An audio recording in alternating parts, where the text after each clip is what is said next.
بسم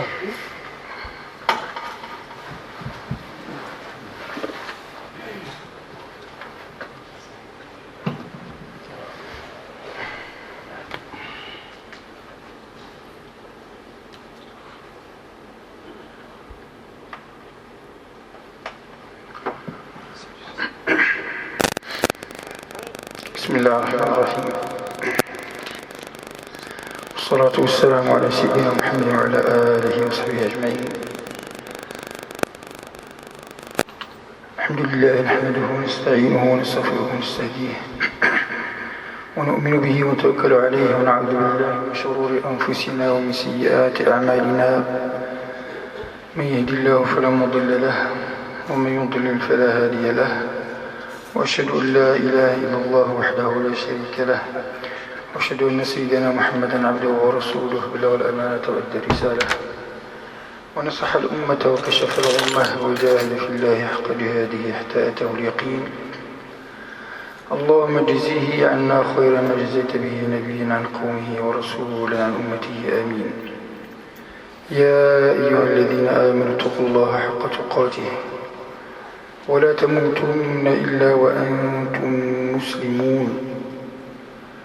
يا أيها الناس اتقوا ربكم الذي خلقكم من نفس واحدة وخلق منها زوجها وبث منهما رجالا كثيرا ونساء، واتقوا الله الذي تساءلون به والأرحام إن الله كان عليكم رقيبا.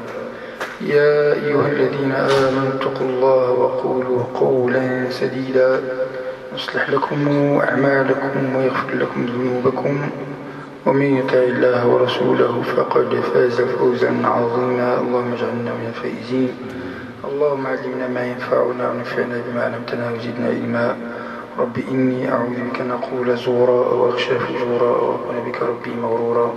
اللهم إني أعوذ بك من شرك بك شيئا أعلمه واستغفرك لما لا أعلمه.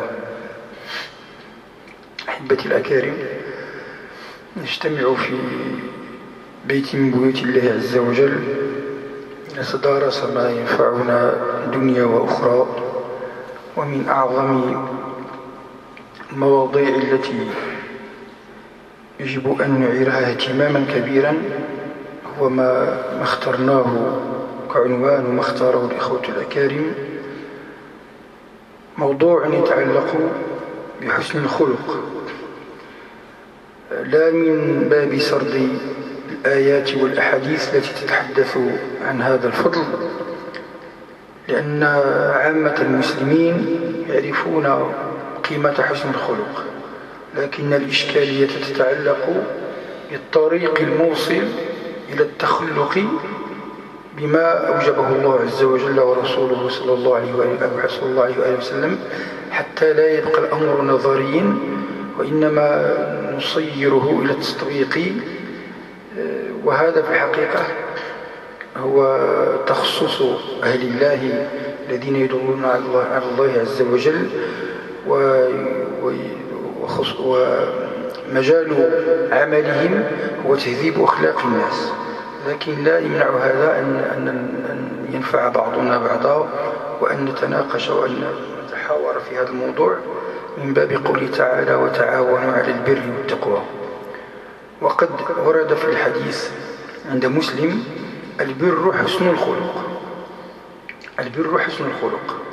وفي سورة البقرة قال تعالى: ليس البر أن تولوا وجوهكم قبل المشرق والمغرب ولكن البر، ذكر أمورا تتعلق بالله عز وجل بعلاقة العبد بربه، ولكن البر من آمن بالله إلى غير ذلك من أركان الإيمان، وذكر منها الأمور الأخلاقية: وآتى المال على حبه ذوي القربى والمساكين وابن السبيل وأقام الصلاة والزكاة والصابرين، خلق في البأساء والضراء إلى غير ذلك، لأن الخلق يجمع العلاقة بين العبد وربه والعلاقة بين العبد وباقي الناس.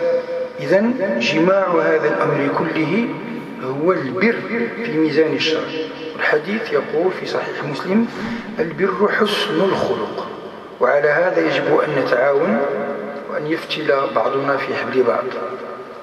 إذا الأمر خصنا نتعاون عليه هو في الحقيقة كيفاش نتناصحوا باش نحسنوا الأخلاق ديالنا، لأن سنكتشف أهمية هذا الأمر بل خطورته، ماشي فقط غير إلا حسنت الخلق ديالك راك مزيان ولا ما ديتهاش راك سالك، كلام آخر سنرى إن شاء الله عز وجل. Donc mes frères, le sujet d'aujourd'hui qui a été choisi par les frères concernant le bon comportement. On ne va pas se suffire de citer quelques versets et quelques hadiths parlant des mérites de bon comportement, mais plutôt on essaiera, Inch'Allah, d'aborder et d'expliquer quelques points aidant à améliorer son comportement. J'ai dit que, en vérité, cette tâche est celle des hommes de Dieu, des arifina billah, parce que leur spécialité c'est appeler les gens à Dieu et changer le comportement des gens. Mais ça n'empêche pas de s'entraider entre nous, de faire un effort pour se conseiller mutuellement, puisque Allah Azza wa Jalla dit wa ta'awanu 'ala al-birri wat-taqwa, donc entraidez-vous dans la voie du bien. Et le birr, donc c'est un terme qui englobe tout le comportement concernant la relation entre le serviteur et Dieu et le serviteur et autrui, avec les gens. C'est pour cela on trouve dans Sourate Al-Baqarah, Allah Azza wa Jalla, il corrige ce qui a été ancré dans les esprits des gens concernant le birr. C'est quoi le birr? C'est le fait de faire bien la prière, de s'orienter vers l'Occident, l'Orient. Et c'est le birr, Allah Azza wa Jalla dit. Donc c'est pas le fait de s'orienter vers l'Occident, l'Orient, donc en train de faire l'adoration, mais c'est un ensemble. Donc le verset il est long, mais le grand titre de ce verset c'est que le fait que Allah Azza wa Jalla explique que al-birr, la bonté pieuse, la piété, on peut dire encore le birr c'est taqwa, parce que le prophète dit dans un hadith authentique rapporté par Imam Muslim, al-birru husnul khuluq. Donc le bien c'est le bon comportement, c'est la bonne moralité. Et dans le verset, al-birr, c'est tout cet ensemble de croire en Dieu, aux anges, aux livres, aux messagers, et avec en parallèle d'accomplir la prière, de donner aux pauvres, aux orphelins, et de patienter. Donc c'est un ensemble des actions du cœur et du corps. Al-khuluq. Donc quand on parle de khuluq, en vérité ça concerne tout le comportement, le caractère qu'on a vis-à-vis Dieu, vis-à-vis les humains ou même les animaux, vis-à-vis le Créateur et vis-à-vis les créatures de Dieu. العلاقة بين الخالق والمخلوق، المخلوق فيه الإنسان والحيوان وسنرى بعض الأمور الحديث إن شاء الله تعالى. يكفينا في هذا الباب أيضا أن النبي صلى الله عليه وآله وسلم ذكر فيما رواه أحمد وغيره أنه قال إنما بعثت لأتمم مكارم الأخلاق، عند البزار وعند الإمام أحمد صالح الأخلاق. إنما بعثت لأتمم مكارم الأخلاق. Donc dans quelques hadiths dans le Sunan, le prophète sallam dit clairement que je n'ai été envoyé que pour parachever les meilleurs caractères. Ce n'est pas juste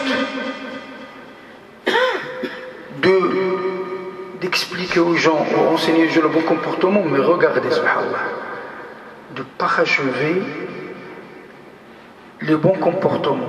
Pourquoi? Parce que il tient en compte que l'humain, à la base, même s'il n'est pas musulman, il a comme une partie de bon comportement par sa moralité, sa prime nature.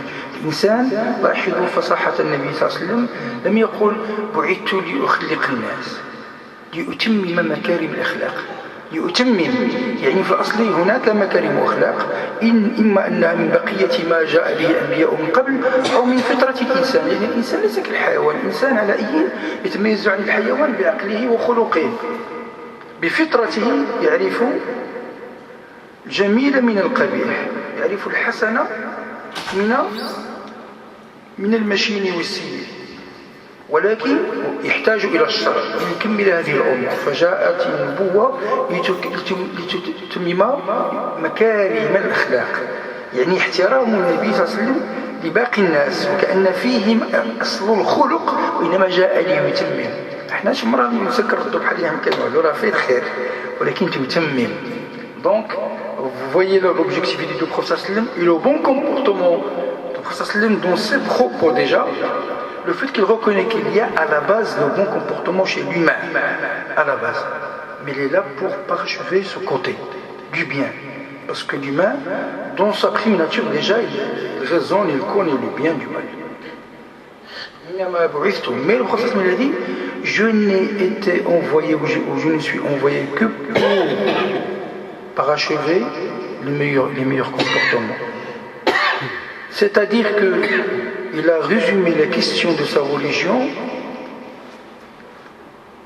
en ça, pour cette mission, pour parachever et améliorer le comportement de Dieu. Innama adatu hasr. Il est venu que pour ça. C'est pour ça que je dis, le khuluq, ça concerne la relation avec Dieu, avec les gens, avec les créatures de Dieu. النبي صلى الله عليه وسلم جاء بالإيمان، جاء بالحياء مع الله عز وجل، هذه أخلاق. لكن نحن سنركز على العلاقة بين العبد والخلائق والبشر خصوصا. إن العلاقة بين الإنسان وربه هذا أمر واضح. علينا أن نستحيي من الله عز وجل، علينا أن نؤمن بالله وأن نخشاه وكذا وكذا. هذا خلق، لأنه علاقتك كيف تتصرف مع خالقك، هذا هو متعلق بالخلق مع الله عز وجل. Comment tu réagis vis-à-vis Dieu, c'est l'ensemble de ton caractère, de ton comportement avec Dieu. Mais il y a plus d'ambiguïté concernant la relation entre les humains, qu'on doit bien dévoiler aujourd'hui, Inch'Allah Ta'ala. ولكن نقتصر الأول هو من الأهمية بمكان، لكن الغموض يكون أكثر متعلقا فيما يتعلق بعلاقة الناس فيما بينهم، وكثيرا ما قد نخسر آخرتنا بسبب علاقتنا بعباد الله عز وجل.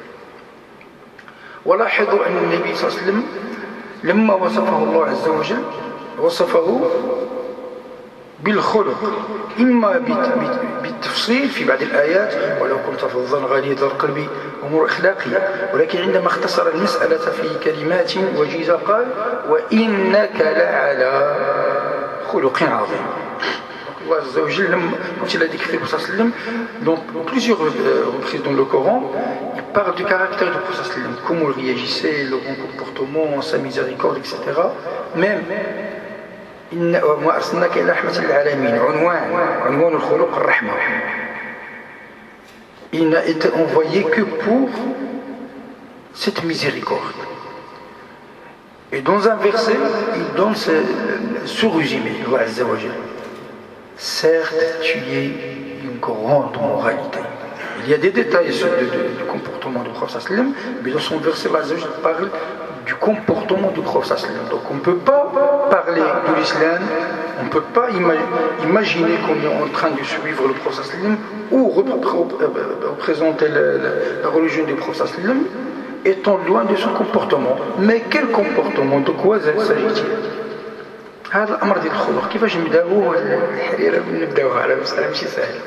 إذا نحاول نفهموا شنو هو الخلق، لأن الأحاديث التي تتعلق عن تتحدث عن فضل الخلق يعرفها كلنا أو جلنا. منها فيما روى الإمام الترمذي مثلا أكمل المؤمنين إيمانا أحسنهم خلقا، بوضوح حديث النبي صلى الله عليه وسلم اللي عنده الإيمان قوي بينكم كاملين شكون هو؟ يتخلق مزيان وزيد وخياركم لنسائهم، حتى قال في حديث آخر خيركم لأهلي وأنا خيركم لأهلي. لماذا؟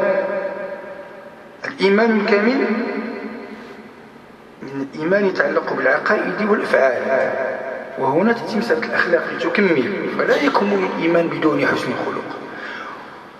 والدليل على حسن الخلق ما هو؟ شهادة الناس، وخصوصا الأقارب، وأقربهم للمرء زوجه. إذا الزوجة ديالك ولا الراجل يشهد المرأة ديالو أكثر، مسألة الوالدين خيركم لأهله. لأن هنا تظهر حقائق الناس مثل السفر يسفر عن صاحبه في اللغة نقول. سمي السفر سفرا كما قال الإمام الغزالي في حجة الإسلام في الإحياء لأنه يسفر عن صاحبه. قد تجد الرجل رحيما وبشوشا لكن مجرد أن تسافر معه بعض الليالي فإذا بالحقائق تنكشف، فهو يسفر يظهر الحقائق. الصبح إذا أسفر يظهر ما في الموجودات بضوئه ونوره. إذا السفر يسفر لأن هذا الاحتكاك مع الناس هو الذي يريك درجات الناس فيما يتعلق بالخلق، وخصوصا الزوجة أو الزوج. في اللغة الزوج هو الأفصح حتى المرأة. إذن وخياركم لنسائهم. Le prophète me dit clairement que celui parmi vous, le hadith chez l'imam Tirmidhi, celui parmi vous qui a la foi la plus complète parmi les أحسن المؤمنين أكمل المؤمنين أخلاقا, le croyant qui a la foi la plus complète est celui qui se comporte le meilleur. Et le meilleur parmi vous, c'est celui qui se comporte mieux avec son épouse. J'ai dit que la relation avec le conjoint, d'une manière générale, avec l'épouse ou l'époux, ou avec la famille, le prophète l'a dit dans un autre hadith, le meilleur parmi vous, c'est celui qui se comporte mieux avec sa famille, ou parce que elle, c'est la famille ou l'épouse, ou l'époux, le conjoint. Donc le modèle, c'est le prophète sallallahu alayhi wa sallam. Et c'est pour cela que je dis que la fréquentation avec les gens dévoile la réalité des gens. C'est pour cela qu'on dit as-safar. En français on traduit voyage, mais en arabe as-safar c'est la chose qui dévoile la réalité des gens. Yusfir, quand tu parles de l'aube, subh, ou bien le matin, il dévoile les choses qui existaient mais qui étaient cachées dans l'obscurité, sous l'obscurité. Mais avec la lumière, il se dévoile. Donc, quand on voyage avec une personne, as-safar, yusfir, tu découvres la personne. Donc la fréquentation, c'est la preuve du témoignage pour accepter tel témoignage ou pas. Donc, les hadiths parlant de bon comportement sont nombreux quand même. Mais la question n'est pas là. Pour être bien concis dans mes propos, pour ne pas m'étaler dans le temps, je vais passer à l'essentiel. الأحاديث التي تتحدث عن فضل الخلق كثيرة وتعرفونها. نحتاج إلى معرفة ما هو الخلق. ما هو الخلق؟ Que signifie le bon comportement ou la bonne moralité? أولا لاحظوا في الجذر اللغوي العلاقة بين الخلق والخلق، وهذا سيعيننا على فهم هذه المسألة، بل سيدفعنا للتخلق أفضل. لاحظوا الخلق والخلق حركات تتغير. Il y a un lien très fort entre le terme al-khalq, la création ou la créature de Dieu. La création, c'est l'action de Dieu, le fait de créer, ou al-khalq, هذا خلق الله, la créature de Dieu. Donc le mot al-khalq et le khuluq, le comportement, le caractère. Quel lien? الإنسان مركب من جسم وروح، من مادة، من صورة ومعنى. فيما يتعلق بالخلق يقول الله عز وجل: يا أيها الإنسان ما غرك بربك الكريم الذي خلقك. كيف هو هذا الخلق؟ فسواك فعدلك. لقد خلقنا الإنسان في أحسن تقويم. كل إنسان مخلوق في أحسن تقويم، حتى الذي يظهر لنا غير ذي جمال هو العادة التي تجعلنا ننظر إليه أنه قبيح، وإلا تركيبته هي في أحسن تقويم. العينان هنا، تصوروا جسم الإنسان، عين هنا وعين هنا وأنف هنا، غير مثال. ربما يكون الأمر مضحكا، ولكن شوف رحمة الله عز وجل كيف أن الإنسان مركب بأجمل ما يكون. لقد خلقنا الإنسان في أحسن تقويم. Donc, parlons d'abord du corps humain. Comment il a été créé? Allah Azza wa Jalla dit clairement dans le Coran qu'il a créé l'homme dans lui accorder la forme la plus parfaite. أحسن تقويم. Regardons juste le corps, parce que si on va méditer la création de Dieu, c'est vraiment inimaginable. Au niveau des cellules, على مستوى الخلايا، مستوى كل عضو لا يمكن أصلا لا يمكن أن نحيط بجسم الإنسان علما إلى حد الآن جسم الإنسان لم يكتشف بعد كليا. Donc on ne peut même pas imaginer la perfection totale dans les compositions, toutes choses qui composent le corps humain, c'est inimaginable. Même dans la médecine, chaque fois on découvre une maladie, ça veut dire que le corps il produit des choses. On n'a même pas découvert vraiment c'est quoi le corps humain. Mais même au moins au niveau le plus simple, quand on voit de l'extérieur le corps humain, on trouve quand même il y a une beauté bien claire, comment les yeux sont bien placés. On ne va pas imaginer comment on peut regarder quelqu'un qui a un œil ici, l'oreille ici. On peut pas. Donc le corps, il est bien fait, c'est bien. Alors le plus important pour l'humain, c'est quoi? Le corps, le cœur. Quand on parle du cœur, c'est le récipient de cet esprit de l'âme. شنو هو الأهم؟ الجسم ولا الروح؟ فيما يتعلق بالجسم، لو قدر لإنسان قدرا وابتلاء أنه يولد مشوها، هل هو مسؤول عن تشويه خلقته مثلا؟ لا. وإن الله في الحديث لا ينظر إلى صوركم ولكن ينظر إلى قلوبكم وأعمالكم في جميع الأحوال. إذن أنت غير مسؤول عن جسمك، مسؤول عنه إذا ما هدمته أن تضر نفسك، لكن عن خلقتك أنت غير مسؤول. Donc l'homme il n'est pas responsable de sa composition, comment il a été créé. Il n'est pas responsable sur son corps, sauf dans le sens qu'il doit garder son dépôt, qui est son corps, pour ne pas lui faire mal. Comme ceux qui, par exemple, qui fument, ils font mal à leur cœur, à leur corps. C'est un dépôt de Dieu. C'est lui qui va se faire mal, qui va se tuer même. Il est responsable de son corps. Mais à la base, au niveau de la forme, au niveau de son physique, il n'est pas responsable de son image. Ce n'est pas lui qui l'a créé, qui l'a choisi, mais plutôt Dieu, subhanahu wa ta'ala. Mais son corps, son cœur, c'est là la grande question. Comment changer le comportement? Il y a le corps, la créature, la création, la forme, le physique, mais la morale, il est où? L'esprit, l'âme, qui est responsable de ça? Pourquoi? أنت مسؤول عن الجانب الثاني.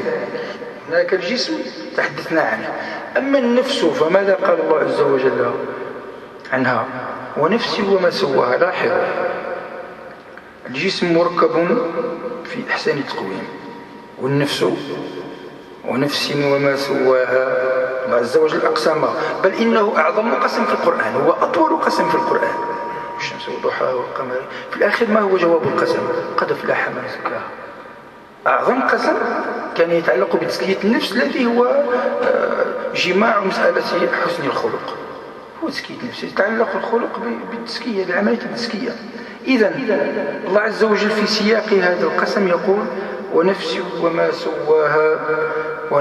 وما سواها لم يقف عند هذا الحد، قال فألهمها فجورها وتقواها. وهذا هو مناط التشريف الذي يتعلق بتكريم الإنسان، هو أنه خير بين أمرين وضحهما الله عز وجل له. هناك طريق الخير وهديناه النجدين، طريق الخير وطريق الشر. ألم نجعل له عينين ولسان وشفتين؟ أعطاك الوسائل ولكن وضح لك طريقين، فأنت تختار. فمن هنا جاء تكريمك، كرمك الله تعالى أن تختار، ليس كالبهائم هي تسبح الله تعالى بالطريقة التي يعرفها هو وحده، ولكن أنت تختار، أنت والجن، الجن والإنس لهما الاختيار. إذا نفسك وضح الله لك وأنت تختار. ونفس وما سواها فألهمها فجورها وتقواها. وبالتالي إذا كنت غير مسؤول عن خلقتك وصورتك، فأنت مسؤول عن صورتك الباطنية، عن روحك وعقلك ونفسك، لأن هذه في الفلسفة لها علاقة كبيرة، هذه المظاهر بين الروح والنفس والعقل. انت مسؤول عن هذا الجانب الاخلاق. ما تقولش وهذا الشيء اللي دار الله غير غادي تسب في عباد الله، شي دار الله غير غادي ينيرفي. دير جهدك. كنت منيرفي بزاف تبقى تأذي عباد الله تقدر تدخل النار. لاحظتوا الخطوره. دونك لو كوتي moral, tu en es responsable. Allah Azza wa Jalla, quand il a parlé de la création de l'âme, donc le sermon le plus lourd du Coran, c'est ce qui concerne la purification de l'âme. Dans Surat Shams, donc il a juré par plusieurs choses. Après Allah Azza wa Jalla dit certes, il réussira celui qui l'a purifié, parlons de l'âme. Mais quand il a parlé de l'âme, il a dit wa nafsin wa ma sawaha. Il l'a façonné harmonieusement, donc de la meilleure façon, mais en même temps, il lui a inspiré deux voies. Fujuraha wa taqwaha, la voie du bien, la voie du mal. Ça veut dire qu'on est responsable, c'est pas comme le corps. On est créé d'une manière dont on n'est pas responsable. Mais ton âme, c'est autre histoire. Donc tu ne peux pas dire que oui, je suis comme ça, oui, je m'énerve parce que là, tu t'énerves, mais retiens-toi mon frère, fais un effort. Travaille ton nifs, parce qu'avec ta nervosité, tu peux vraiment faire mal aux gens, tu peux entrer à l'enfer, même étant musulman, parce qu'on connaît dans le dogme de l'Aqida, les musulmans aussi, il y a une partie des musulmans qui peuvent entrer à l'enfer en sortant après. Ils ne vont pas s'éterniser dans l'enfer, mais le comportement peut causer vraiment l'enfer. فهمنا هذه المسألة التركيبة بين الجسم والنفس. قبل أن ألج شيئا وأعمق المسألة في هذا الموضوع، الآن تصوروا معي هذه الصورة. سبحان الله، حنا في البلاد كيقولوا الدارجة شي كلام رفيع. شنو كيقولوا المزوق من برا؟ واش خبارك؟ ندرجوا شوية هكذا باش نقربوا هذه المعاني. شنو هذا المزوق من برا وشنو خبارك من داخل؟ ماشي غير باللباس. يبقى الإنسان يكون مزيان في اللباس تاعو في وجهه، ولكن حقيقته في ميزان الله في علم الله. لو كان ربي يكشف الحقيقة ديالو كيف هو في ميزان الله، الناس يهربوا. يعني جسميا هو جميل كما ذكرنا، ولكن باطنيا يا لطيف يا لطيف. المتكبر هو أصغر الناس يوم القيامة، حتى يبعثون كالدار كما في الحديث. إذن الإنسان تجده ما شاء الله في أناقة تامة وكذا وكذا، ولكن كيف ينظر الله إليه إذا كان متكبرا ويستصغر عباد الله ويشعر بنفسه أنه كذا وكذا وأتيني كذا وكذا؟ فين غادي؟ في ميزان لا حاجة أخرى. والناس زيد سيدي مرحبا بك كذا، ما كاين والو داك الشيء. الله يعني شكون يعرف حقيقة الإنسان كليا؟ الله تعالى. لذلك كان أحكم الحاكمين. الله عز وجل هو ملك يوم الدين، له الموازين القسط. نضع موازين القسط اليوم القيامة تتعلق بأعمال الظاهر والباطن التي لا يمكن لعبد من عباد الله أن يحيط بها علما بالكلية. Donc c'est pour cela Allah Azza wa Jalla, c'est le plus sage des sages et celui qui s'occupe vraiment du jugement du jour dernier, parce qu'il connaît la totalité parfaite, exacte de chaque humain. Parce que pour peser ses actions ont deux sens. Côté physique, il a fait la prière, il a fait etc. Mais au niveau moral, la haine, l'orgueil. S'il cachait son flé d'orgueil en cachette, mais là, je le connais, quand il va peser ses actions, l'orgueil sera compté.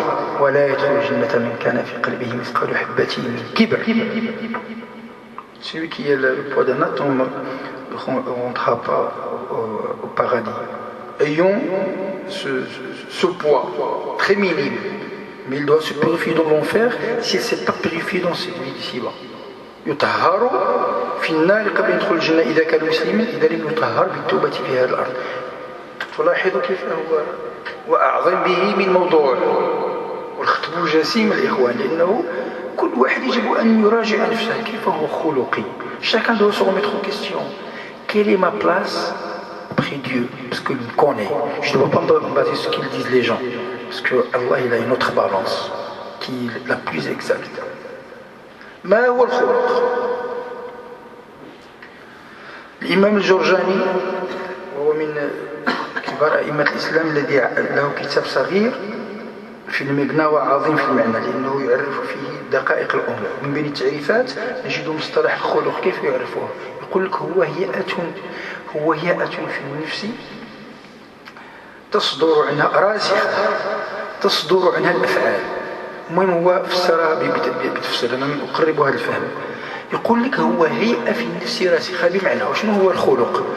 الخلق يقول لك الإمام الجرجاني رحمه الله هو ذاك الصفة اللي عندك راسخة في النفس، ماشي شي حاجة عابرة عارضة، وإنما هي أصيلة فيك تصدر عنها أفعال. بمعنى كي تكون في واحد الحالة من الحالات تقتضي أن تقوم بفعل ما، تجد سهولة في فعل ما تريد فعله.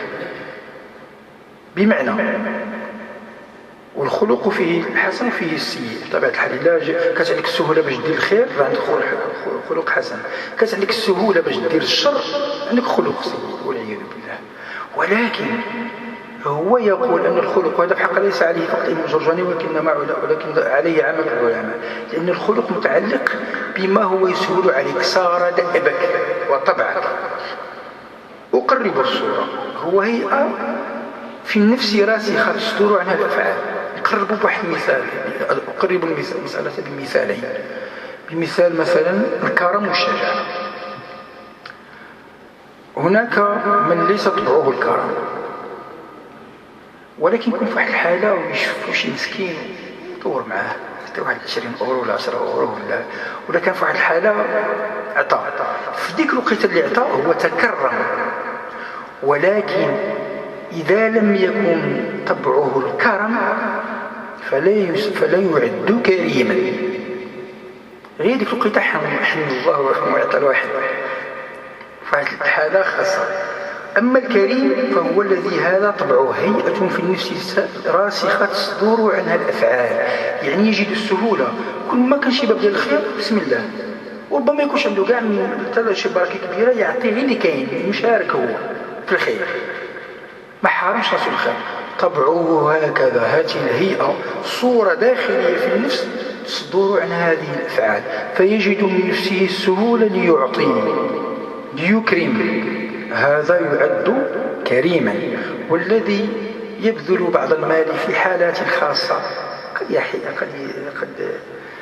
يرحم فلانا في وقت خاص، في هذا الوقت نعم هو قد أكرم، ولكن طبعه لا، من خلال طبعه لا يعد كريما. الشجاع واحد ليس بشجاع، ولكن كغادي في الطريق وتعداو عليه ويديو له فلوسه، كيجي قضية فلوس، قضية صوالدة غادي يتبدل، ربما يصير من أشجاع الناس. هذا كاين ديك الوقيته تاع الشجاعة، ولا بغى يدافع على ولادو كانوا معاه في سفر بغاو يتعداو عليه، ما يمكنش الإنسان في ديك الحالة ما يدافعش على ولادو، إلا كيف يصير؟ مابقاش كاع هذا إنسان. لكن إذا لم يكن دأبه الشجاعة وطبعه الشجاعة فلا يعد شجاعا. الشجاع هو الذي يتحرك إذا ما رأى الظلم، يدافع حتى عن الناس ولا يخيفه شيء غير الله عز وجل. يعني من طبعه أنه شجاع، لا يخاف من هو أقوى منه جسما أو من هو ذو سطوة، لا. نعم بحكمة، لأنه كان فرق بين الشجاعة والتهور، هناك فرق كبير بين الشجاعة والتهور. لكن أن يتصرف بشجاعة في كل الأحوال هذا هو الذي يعد شجاعا. يعني واحد الإنسان اللي عنده السهولة يدير ذاك العمل، كي تكون عنده السهولة يدير ذاك العمل، هذاك هو اللي طبعه. عاد نقولوا خلقه الكرم أو خلقه الشجاعة وهكذا، أو خلقه الصبر. ماشي واحد صبر واحد المرة، لا، واحد دائما يصبر قلق فيه ولا كذا، ولكن هذا صبور، طبعه وخلقه الصبر. دونك غادي نحاولوا ما نطولوش عليكم، لان هذا الموضوع راه متفرع، لان غادي ندخلوا على الامور العمليه، لان هذا مدخل ضروري باش حتى نعرف خطوره الامر. ما هو الخلق؟ وعرفنا خطورته باعتبار انه متعلق بميزان الله. الان بعد قليل نذكر الامور الاساسيه. Pour comprendre c'est quoi le khuluq,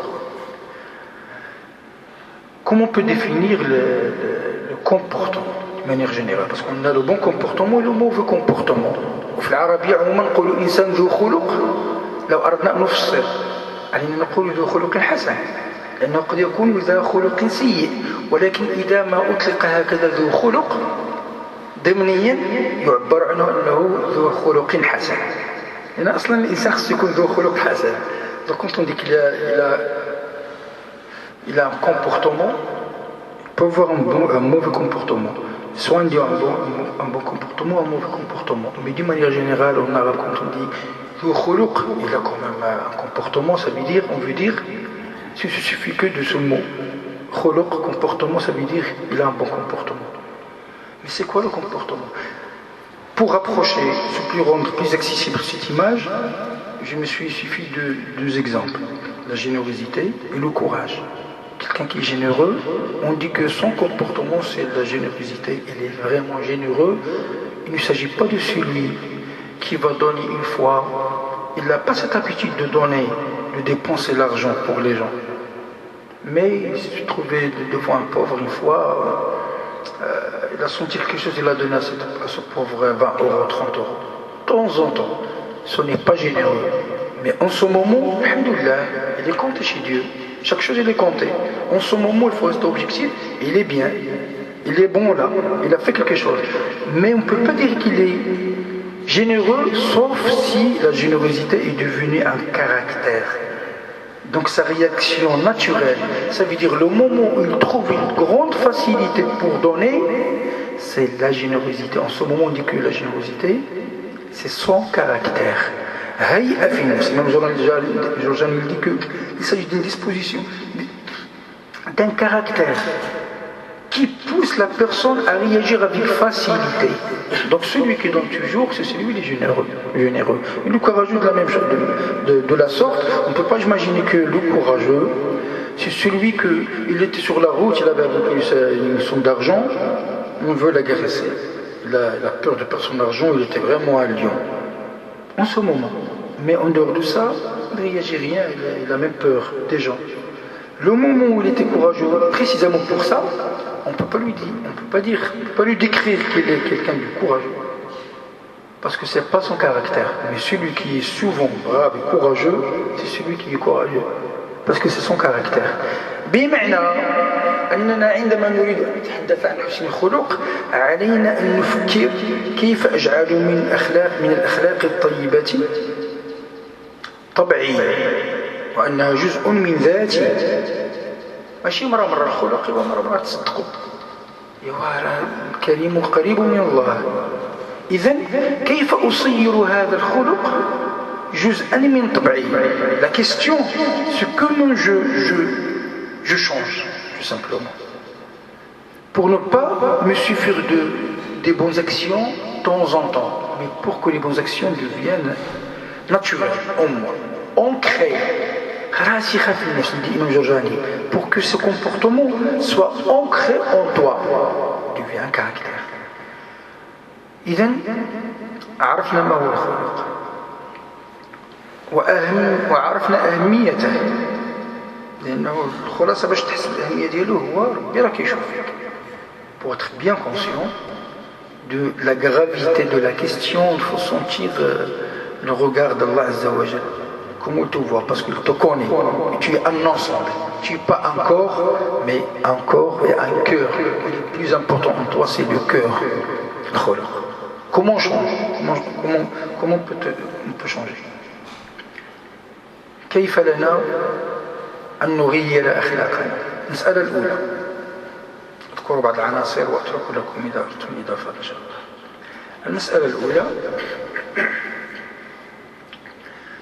تتعلق بالفهم أولا وبالعلم، أن تعرف أن مصيرك ومستقبلك الحقيقي ماشي 60 عام ولا 70 عام، الخلد والدار الآخرة منوط متعلق بخلقك ودرجة خلقك. ذكرنا بعض الأمر كيف يراك الله عز وجل، ولاحظ الآن يوم القيامة ما من شيء أثقل في ميزان العبد يوم القيامة من حسن الخلق. ولا تكلمنا يوم القيامة، ما يأتي بعد يوم القيامة هو الجنة أو النار. إذا كان عندك الميزان ثقيل فمن ثقلت موازينه فهو في عيشة راضية. حسن الخلق هو الذي يثقل ميزانك في الحديث الصحيح عند الترمذي. Aucune chose pèse plus dans la balance du croyant jourdainier que son bon comportement. Ça veut dire qu'il peut vraiment remplir sa balance jourdainier par son comportement qui est lié à son comportement dans cette vie d'ici-bas. Parce qu'il faut penser avant tout. Donc, les éléments dont on a besoin pour changer, d'abord, le savoir, d'être conscient de la gravité de cette question et de son importance. Du jour dernier, le vrai avenir pour l'humain, c'est le jour dernier, ce qui suit le jour dernier, le paradis ou l'enfer. Qu'Allah nous sauve, nous préserve. Donc, ta place auprès de Dieu sera liée à ton niveau de comportement. السيء الخلق الحديث عند الإمام مسلم المفلس، احنا شنو نقولوا في العربية مفلس؟ احنا نقولوا مفلس ولكن الصوت اللي تدعى عباد الله وضرب الموس. المفلس العربية نقولوا الشركة أفلست، فايت يعني فايت. Celui qui a fait faillite de la communauté de Prophète. Le hadith sahih, il est très connu, très propagé, très répandu. Vous le connaissez. من يأتي يوم القيامة بصلاة وصيام وحج ويأتي وقد ضرب هذا وشتم هذا وقذف هذا وسفك دم هذا وأكل مال هذا فيأتي يوم القيامة فيؤخذ من حسناته فإن فنيت حسناته قبل أن يؤدي ما عليه أخذ من سيئاته. يبقى يخلص يوم القيامة بالحسنات، العملة الصعبة بالديفيز بالحسنات. يعني لاحظ يوم القيامة إما طريق الخير، الحسنات ديالك يتعمر لك الميزان ديالك، ولا إلا كنت سيء الخلق وإن كنت ذا عبادة في هذه الدنيا تبدأ تخلص مصيبة. باش تخلص العملة شنو هي؟ الصرف باش الحسنات. وإلا كملت كاع اللي عندك ربي عادل بقات لك شي حاجة غادي يبقاو يخلصوك هما بالسيئات والعياذ بالله. فطرحت عليه فطرح في النار. شنو ربح كاع؟ صليت وصمت وبدا بقيت تخدم على الناس باش تثبت. إذا لاحظ الفهم والعلم لا بد منه حتى تستشعره ولا مسألة الآخرة متعلقة بخلقك، وهذا يعين يعني حتى نستيقظ روحيا ونستيقظ من سباتنا العميق ونعرف بلي احنا نعسين قد يراها خطر. هذا من الأمور التي تساعد وأمور سأذكرها. Donc, le savoir, d'être conscient de ça, est très important dans cette action, dans cette opération spirituelle pour changer. في الجنة النبي صلى الله عليه وسلم قال في الحديث الصحيح: أنا زعيم ببيت في الجنة بأعلى الجنة لمن حسن خلقه. Il a garanti une maison dans les plus hauts lieux de le paradis pour celui qui se comportait mieux, d'une meilleure façon dans ces lieux d'ici. Hadith sahih. Donc pour le paradis. وإن من أقرب الناس مني مجلس يوم القيامة ماذا قال النبي؟ شكون الناس القراب من النبي صلى الله عليه وسلم؟ أحاسنكم أخلاقا. النبي صلى الله عليه وسلم ذو خلق، إنك لعلى خلق عظيم. وسبحان الله يقول لك الإنسان أمي نعم يعرف الفاتحة وبعض الصور اللي يصلي بها، وقد يفوق من أهل العلم الكثير إذا كانوا ذوي خلق سيء وإن كان لهم العلم الظاهر. شنو في كاين القضية ذاك العلم ده باش يعاونك، وهذا سهلت عليه القضية، اختصر الطريق. حتى قال النبي صلى الله عليه وسلم إن صاحب حسن الخلق يبلغ درجة الصائم القائم. باش هذاك الصوم، لأن أصلا الصيام والقيام هذه العبادات الإخوان لتهذب بها نفسك، وهو قد اختصر الطريق بحسن خلقه. إذن الجنة بحسن الخلق، والنار في الحديث الصحيح في بعض الإشارات ليس محلها الآن لما ردت عائشة على أبي هريرة رضي الله عنه في رواية الحديث، ولكن الحديث هو صحيح عند العلماء أن الله تعالى أن امرأة دخلت النار في هرة، واحد قطيطة ما اختتها تأكل ولا تركتها تأكل من خشاش الأرض. يا سبحان الله، لأنه يقول في رواية العائشة ما تصورتش هي أن تعالى يدخل النار واحد مسلم، يعني امرأة كانت كافرة، لكن رد عليها العلماء أن هي ما تصورتش، هي لم تسمع الحديث مباشرة من النبي صلى الله عليه وسلم، ولكن هذا يصح. إنه كيف لهذا المسلم أن يدخل الجنة وفي قلبه هذه القساوة واحد القطيطه مبلي عليها كتشوف فيها كلوه بالجوع وما تعطيهاش تاكل ما تخليهاش. مشكل كبير هذا في شخصيه الانسان دخلت بها النار. Dans un autre hadith, le prophète sallam dit que concernant toujours le jour dernier, pour être conscient de la question, une femme est entrée à l'enfer, ça veut dire elle entrera à l'enfer parce qu'il avait une chatte, un animal qu'il ne voulait pas lui donner manger, mais il ne l'a pas laissé pour aller chercher à manger. Prison chez elle. Quel cœur de cette personne. Comment cette personne méritera le paradis?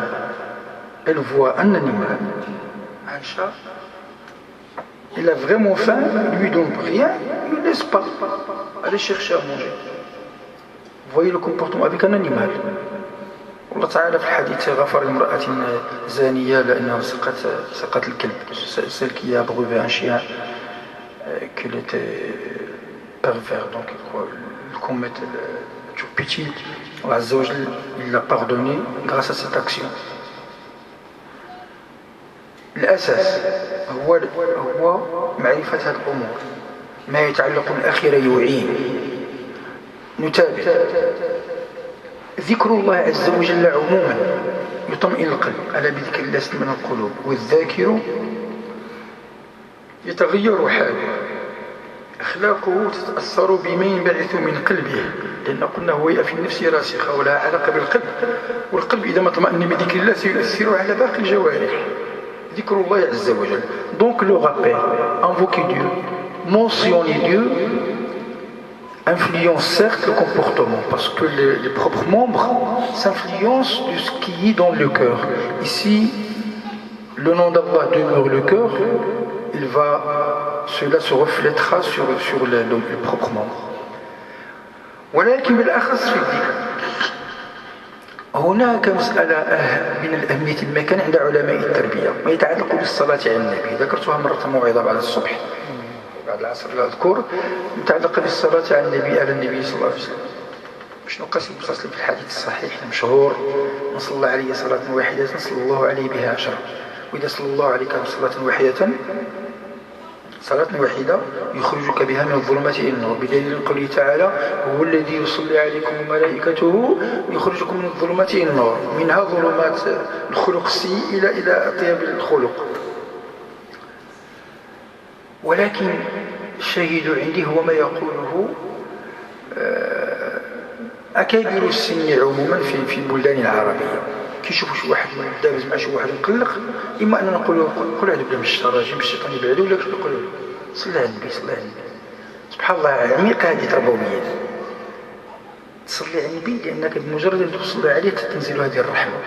ولكن لو كانت الصلاة ديدنك فتصير من وردك والله إنك تتغير لأنه وأنت تصلي عليه وسلم هذا النور الرباني سينبعث في قلبك وستأخذ من أخلاقه صلى الله عليه وسلم. وأنت تصلي على النبي فستأخذ من رحمته ومن شجاعته ومن كرمه وهكذا. يعني تصاغ صياغة أخرى روحية تأخذ من نور رسول الله صلى الله عليه وسلم بالصلاة على النبي.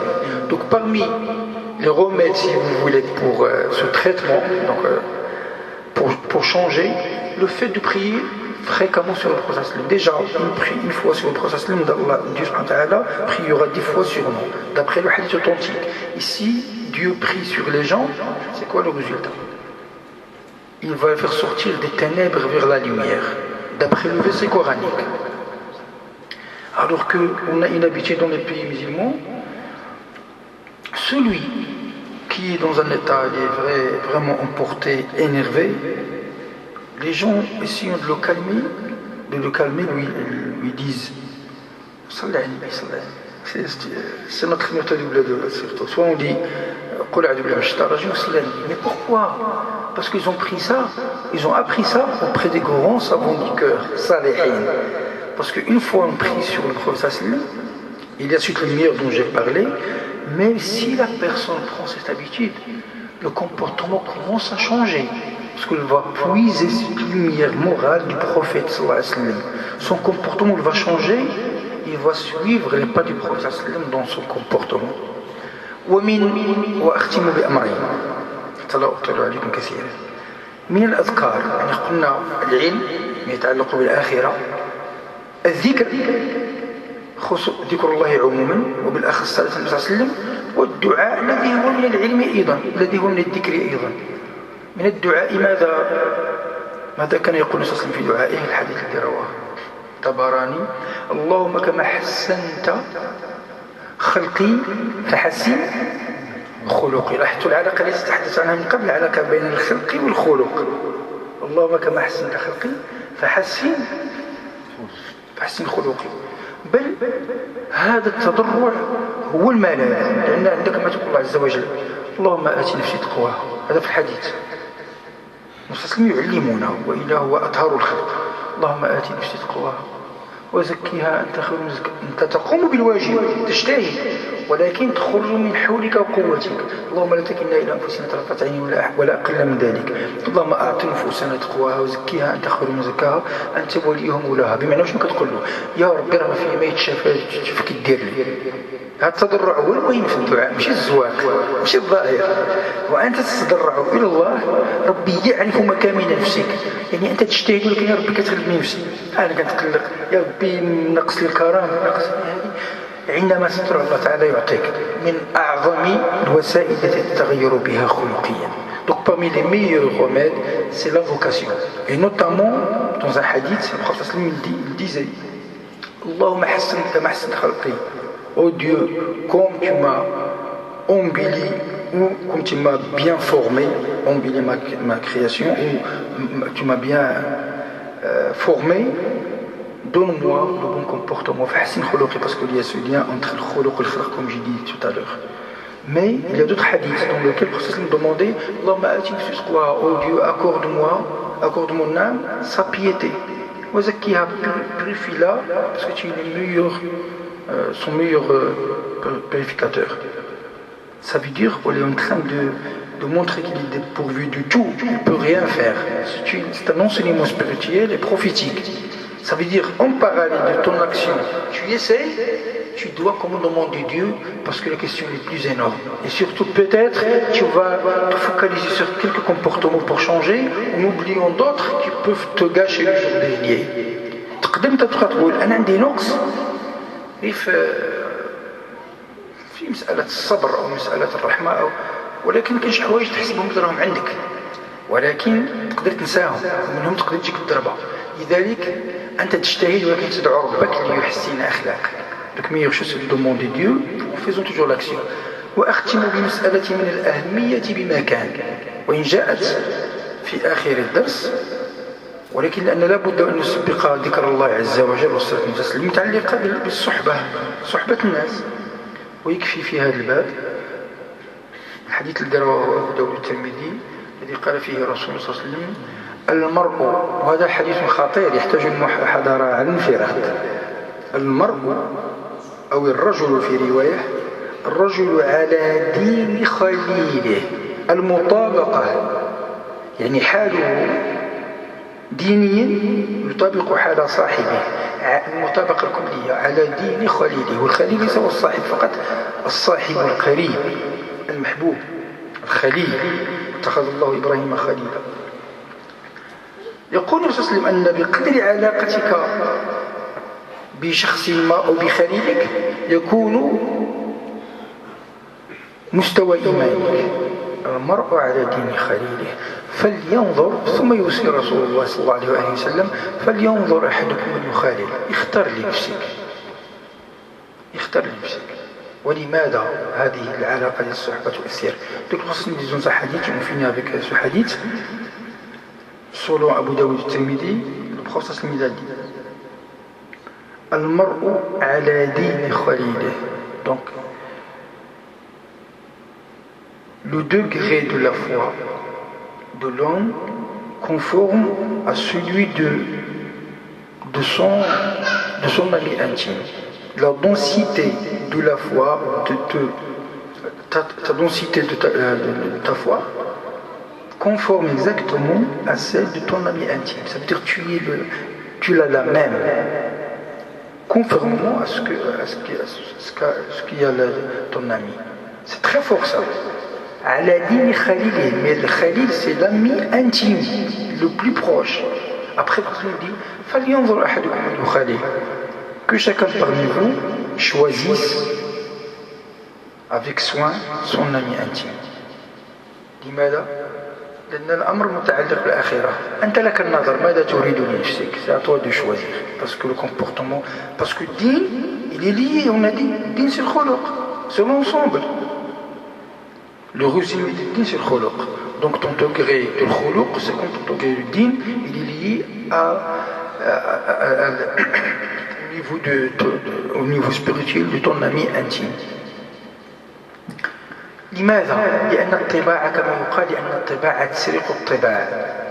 أنت عندما لاحظ بالله عليك واحد الإنسان يكون بخيل عنده واحد صاحبه كريم يا ما يبغى يبخل يبقى يشوف لأنه شنو اللي يخلينا نبخلو نضربوا حسابات مع ربي. ولكن بعد كتشوف الاحتكاك واحد كريم تجد عنده السهولة ولكن كتشوفه دائما برع ما خاصو خير كتولي تراجع نفسك. هو هذا كيعطي وعايش مزيان مرتاح وكيحبوه الناس خلاص ربي كيحبوه الناس تلقى راسك انت اللي كاتل راسك ما محبوب عند الناس مزيان ما متهلي في راسك تجمع هذا كريم وربي معيشو مزيان. هذا الاحتكاك يغير الانسان يفهمه يوقظه. الطباع تسرق الطباع. واحد مقلق مصاحب واحد حليم من الصابرين يبقى يشوف كيبقى يتأثر سبحان الله يبقى يتأثر بداك اللي هذا يبقى يحشم كيتكلم بجهته مقلق يبدا يتغير. علاقة الصحبة تؤثر في الناس. Donc pourquoi c'est très important ce hadith? Très important parce que déjà c'est la parole du prophète. Mais pour approfondir la question de ce hadith, c'est parce que les comportements s'influencent mutuellement.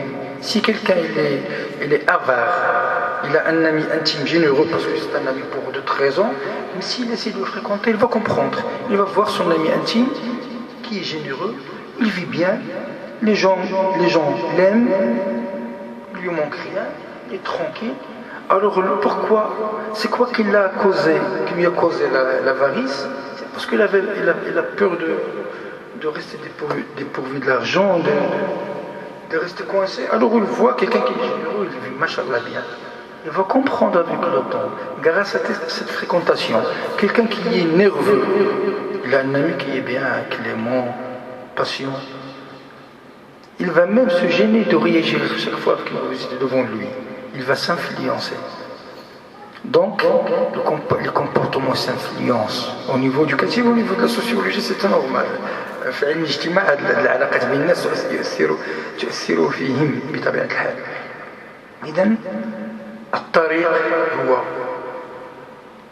أن نستشعره المسألة بالعلم ما يتعلق باليوم الآخر كيف أن حسن الخلق يؤدي إلى الجنة ويدخل الجنة. سئل النبي صلى الله عليه وسلم في الحديث عن الشيء الذي يدخل أكثر الجنة فقال تقوى الله وحسن الخلق وهما مرتبطان. وقد يدخل النار بسوء الخلق.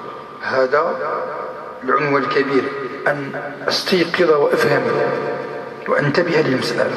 وعمليا ما يتعلق بالذكر خصوصا الدعاء والصلاة عليه الصلاة والسلام وفي العلاقة مع الناس أن أختار لنفسي من أرى فيه حسن الخلق. هذا يكون بإذن الله تعالى جماع الأمر. Donc pour résumer, il faut être conscient de la gravité de cette question pour sentir que je peux, gâcher ma vie dernière à cause de mauvais comportements dont je fais pas attention peut-être. Donc déjà être éveillé spirituellement, qu'il s'agit d'une chose très importante, qu'il est lié à mon avenir. Le Jannah, ou nar, qu'Allah nous préserve. Deuxième chose, mentionner Dieu, le rappel, et notamment implorer Dieu pour qu'il nous donne cette étincelle spirituelle pour changer, pour qu'il nous donne cette force. Dua, parmi les dhikr, notamment, précisément, Et parmi les formules du dhikr, on a plusieurs formules du dhikr. Il y a le plus important par rapport au changement de comportement, c'est la prière sur le prophète dont j'ai bien détaillé la chose. Et à la fin, et avec la fin de l'ordre de dars, mais on a dit la compréhension, le dhikr et la fréquentation, le bon choix. Quel ami intime je dois choisir? Parce que ça joue sur mon niveau du degré de la foi. صلى الله عليه وسلم من الذين يستمعون القول فيتبعون احسنه سبحانك اللهم وبحمدك اشهد ان لا اله الا انت استغفرك واتوب اليك وصلى الله وسلم على سيدنا محمد في الاولين والاخرين سبحان ربك رب العزه عما يصفون وسلام على المرسلين والحمد لله رب العالمين.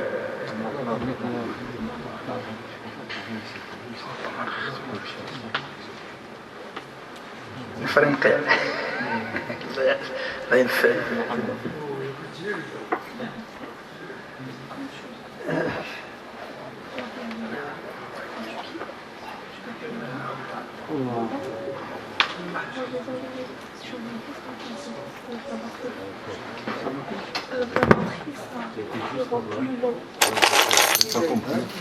Faut que tu enlèves. Non, on n'a pas très... Ah, sur un peu d'âme. On n'a pas très vache un peu plus. Des plans chauffés, c'est pas... C'est grave, c'est pas grave. Oui, mais c'était juste...